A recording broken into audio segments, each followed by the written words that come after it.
Il y avait un individu qui aspirait à une existence plus gratifiante.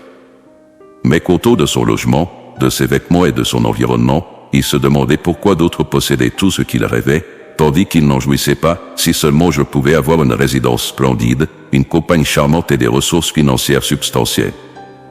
Alors, je crois que je trouverais le bonheur, réfléchissait l'homme chaque jour. Un jour, il rencontra un illusionniste.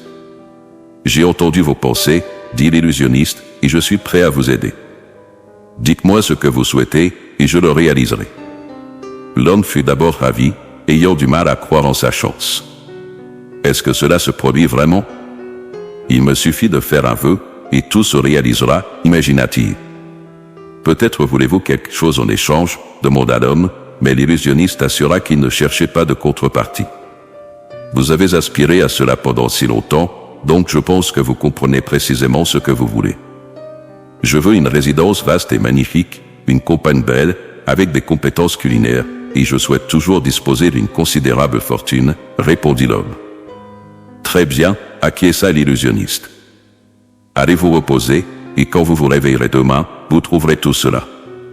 En effet, le lendemain matin, l'homme émergea dans une somptueuse demeure, accueilli par une épouse radieuse et belle, un petit déjeuner immédiatement disponible, et tout semblait parfait.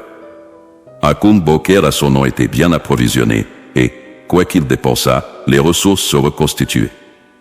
Cependant, à mesure que les jours, puis les mois, s'écoulaient, rien ne changeait dans sa vie. L'homme se demandait ce qu'il pouvait encore désirer, car il possédait tout, mais il sentait que le bonheur tant convoité ne se concrétisait pas. Ainsi, il fit de nouveau appel à l'illusionniste. « Pourquoi ne suis-je pas heureux, même en ayant tout ?» demanda un homme au magicien. « J'ai réalisé tous vos souhaits. Alors, profitez de votre bonheur. Je ne peux pas vous empêcher de vous sentir seul dans votre somptueuse résidence, votre belle épouse ne vous apporte pas de bonheur, et l'argent que vous convoitiez tant ne vous comble pas. S'il vous plaît, expliquez, insista l'homme. Vous avez demandé une maison, mais vous n'avez pas demandé la sensation d'un foyer chaleureux. Vous avez demandé une épouse, mais vous n'avez pas cherché l'amour et la compréhension. Vous avez souhaité de l'argent, mais vous n'avez pas demandé la liberté, la force et la joie que l'argent peut procurer, répliqua l'illusionniste. L'homme s'éclaira. Merci, j'ai compris. Je veux tout cela, tout ce que vous avez mentionné. S'il vous plaît, accordez-le-moi. Si vous avez tout compris, vous pourrez l'obtenir par vous-même, déclara l'illusionniste et disparut. L'homme se retrouva de retour dans sa résidence précédente, privé de sa femme et de sa richesse, mais il possédait désormais la confiance et la compréhension de ce qu'il désirait vraiment. Il commença à méditer sur ce que l'illusionniste lui avait enseigné et réalisa que son approche initiale était erronée. Il cherchait le bonheur dans les biens matériels, comme une maison somptueuse, une belle épouse et une richesse substantielle.